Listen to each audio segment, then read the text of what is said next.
നമസ്കാരം. ആഗോള അയ്യപ്പ സംഗമം യഥാർത്ഥ ഭക്തർക്ക് വേണ്ടിയാണെന്നും ആക്ടിവിസ്റ്റും അധ്യാപികയുമായ ബിന്ദു അമ്മിണിയെ പരിപാടിയിൽ പങ്കെടുക്കാൻ അനുവദിക്കില്ലെന്നും ദേവസ്വം വകുപ്പ് മന്ത്രി വി.എൻ. വാസവൻ. ആക്ടിവിസ്റ്റും അധ്യാപികയുമായ ബിന്ദു അമ്മിണിയെ പരിപാടിയിൽ പങ്കെടുക്കാൻ അനുവദിക്കില്ല. അങ്ങനെയുള്ള ആളുകളുടെ സംഗമമല്ല ആഗോള അയ്യപ്പ സംഗമം. യഥാർത്ഥ അയ്യപ്പ ഭക്തന്മാർക്ക് വേണ്ടിയാണ് പരിപാടി സംഘടിപ്പിക്കുന്നത്. തുടർച്ചയായി വന്നു പോകുന്നവർ, വിവിധ സംഘടനകളുമായി ബന്ധപ്പെട്ട് വരുന്നവർ എന്നിവരെയാണ് ഉൾപ്പെടുത്തുക. ആ പട്ടികയിൽ ബിന്ദു അമ്മിണിയില്ല. ബിന്ദു അമ്മിണിയെ പരിപാടിയിലേക്ക് ക്ഷണിക്കേണ്ട കാര്യമില്ല. അവർ ആ പരിപാടിയിൽ പങ്കെടുക്കേണ്ട ആവശ്യമില്ലെന്നും വി.എൻ. വാസവൻ വ്യക്തമാക്കി. അതേസമയം അയ്യപ്പ സംഗമത്തിൽ പങ്കെടുക്കാൻ താല്പര്യം അറിയിച്ച് ബിന്ദു സർക്കാരിന് കത്തയച്ചിരുന്നു. എന്നാൽ കത്ത് അവഗണിച്ചു എന്നാണ് ബിന്ദു അമ്മിണി പറയുന്നത്. ആഗോള അയ്യപ്പ സംഗമത്തിൽ ശബരിമല ക്ഷേത്രത്തിൽ പ്രവേശിച്ച ബിന്ദു അമ്മിണി ഇങ്ങനെയാണ് പ്രതികരിച്ചത്. അയ്യപ്പ സംഗമം സർക്കാരിന്റെ ഇരട്ടത്താപ്പാണെന്നും ലക്ഷ്യം മറ്റൊന്നാണെന്നുമാണ് ബിന്ദു അമ്മിണി പറയുന്നത്. സർക്കാർ ശബരിമല കയറിയ സ്ത്രീകളെ ചേർത്ത് നിർത്തിയില്ലെന്നും അവർ പറഞ്ഞു. എന്റെ കേസുകളിൽ തെളിവ് നശിപ്പിച്ചു. തെളിവടങ്ങിയ CD കോടതിയിൽ എത്തിച്ചത് ഒഴിഞ്ഞ നിലയിലാണ്. സുരക്ഷയ്ക്ക് നിയോഗിച്ച പോലീസിൽ നിന്നും പ്രശ്നങ്ങളുണ്ടായി.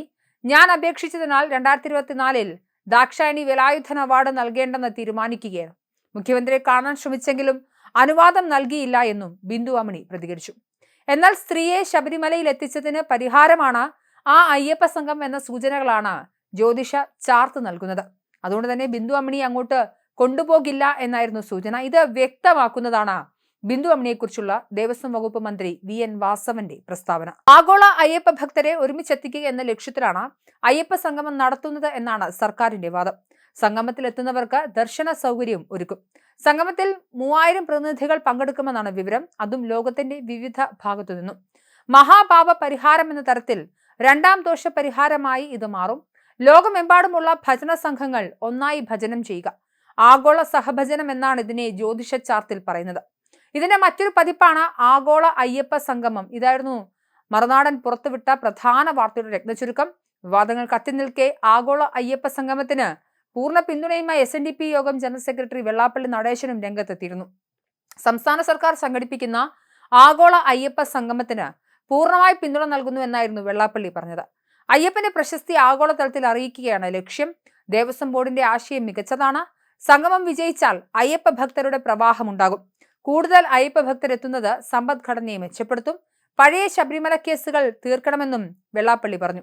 കഴിഞ്ഞ ദിവസം ആഗോള അയ്യപ്പ സംഗമത്തിൽ നിലപാട് വ്യക്തമാക്കി NSS general secretary G. Sukumaran നായരും രംഗത്തെത്തിയിരുന്നു. ആഗോള അയ്യപ്പ സംഗമത്തിന് പരിപൂർണ പിന്തുണ ഇല്ല എന്നായിരുന്നു NSSന്റെ വിശദീകരണം. ഇതിനിടയിലാണ് വെള്ളാപ്പള്ളി പിന്തുണയുമായി എത്തിയത്. ബിന്ദു അമ്മിണിയെക്കുറിച്ച് വി.എൻ. വാസവന്റെ പ്രസ്താവനയും വരുന്നത്.